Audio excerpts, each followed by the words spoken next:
Et dans cette vidéo, je vais vous montrer comment organiser les fichiers sur la machine et pour créer une bonne arborescence de fichiers et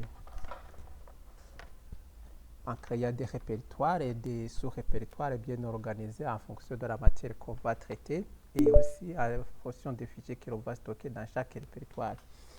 À supposer, par exemple, j'ai des fichiers sur lesquels je vais travailler et pour cette année 2026. Alors, je peux les organiser en suivant une telle architecture. À partir de l'année 2026, je peux créer par exemple un répertoire numéro 1 et en dessous du répertoire numéro 1, je peux avoir un autre sous-répertoire et dans ce sous-répertoire, je peux par exemple y avoir un fichier numéro 1 et je peux continuer à développer mon arborescence en sauvegardant des fichiers dans chaque répertoire et en fonction du type de fichier, mais aussi en fonction du domaine d'application de mes fichiers. Alors, commençons par exemple pour une démonstration à créer le premier répertoire 2026.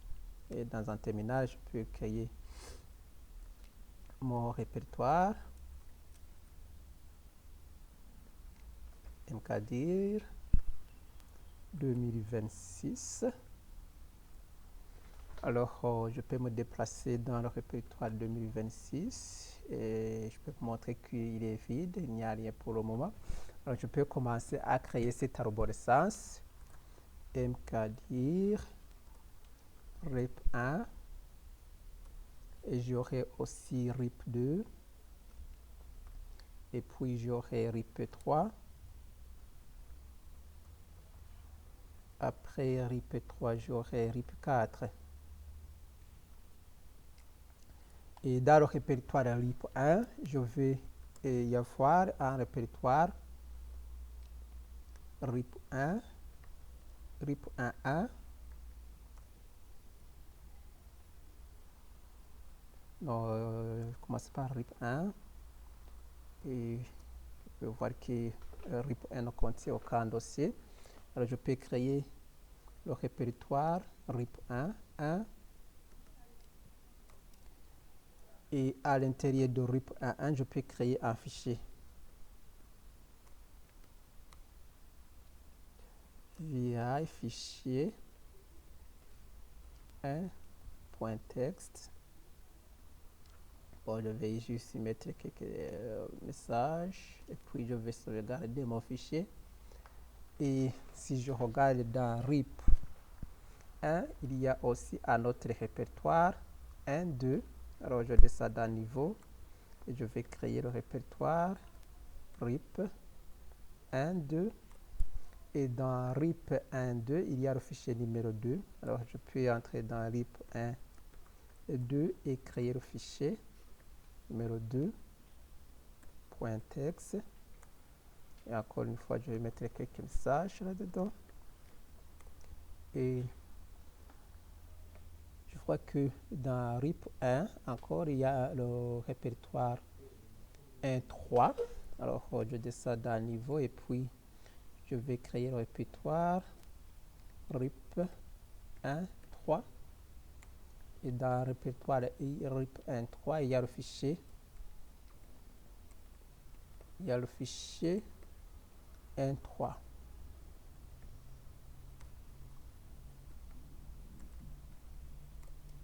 Je vais entrer dans le répertoire 1.3.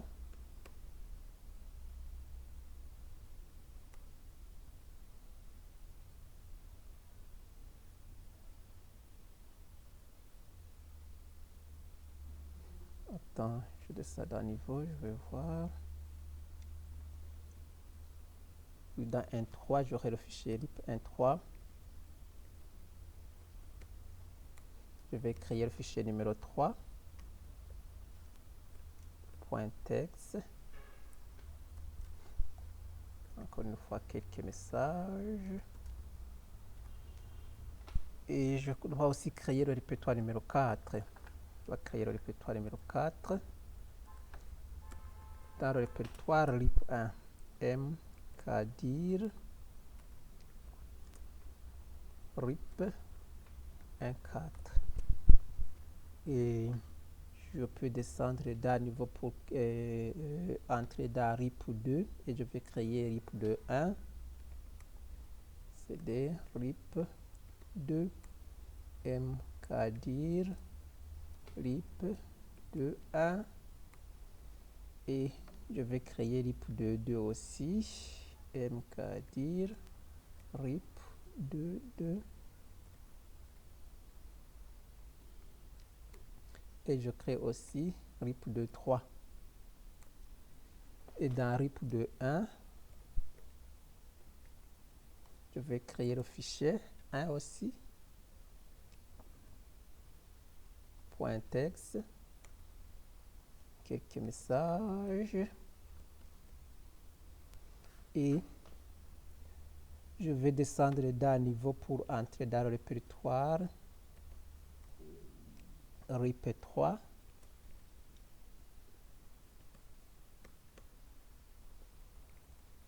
On descend dans notre niveau et je vais entrer dans RIP 3. Et dans RIP 3, j'aurai à créer le répertoire RIP 3.1 et RIP 3.2 et en définitive RIP 3.3. Et dans RIP 3.2, j'ai le fichier 1 via fichier 1.text, quelques messages encore et je vais descendre de 2 niveaux pour aller dans RIP 4.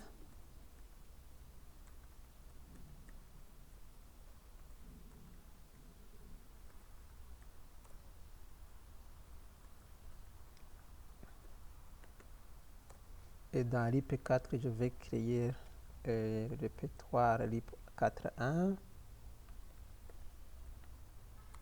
et 4.2 et puis 4.3. Et dans le répertoire RIP 4.2, j'aurai à créer le fichier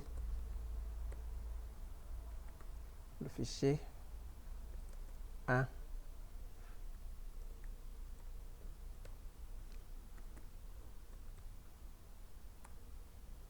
Quelques messages encore une fois pour enregistrer notre fichier. Alors à ce niveau-ci, je viens de créer une architecture qui répond à cette structure. Alors je peux descendre de quelques niveaux pour visualiser cette architecture ici en utilisant le programme Tree.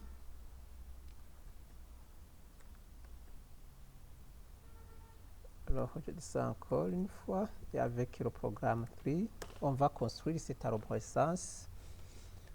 Et je vais dire Tree 2026 et on voit très bien que l'architecture a été créée. À partir de 2026, à l'intérieur, on a les répertoires enfin RIP 1, RIP 2, RIP 3 et RIP 4. Et pour chaque sous-répertoire, on a encore une fois des enfants ici, RIP 1.1 et RIP 1.2 jusqu'à RIP 1.4 sont des enfants de RIP 1. Alors, sur un ordinateur, il y a moyen d'organiser les répertoires en fonction des fichiers que vous voulez stocker. Et comme ça, il devient très facile de se référencer. Quand vous avez besoin de retrouver votre fichier sur la machine, vous n'avez pas à parcourir tous les répertoires. Vous pouvez y aller en suivant l'arborescence. Alors, je clôture cette vidéo et merci pour la visualisation future. Merci.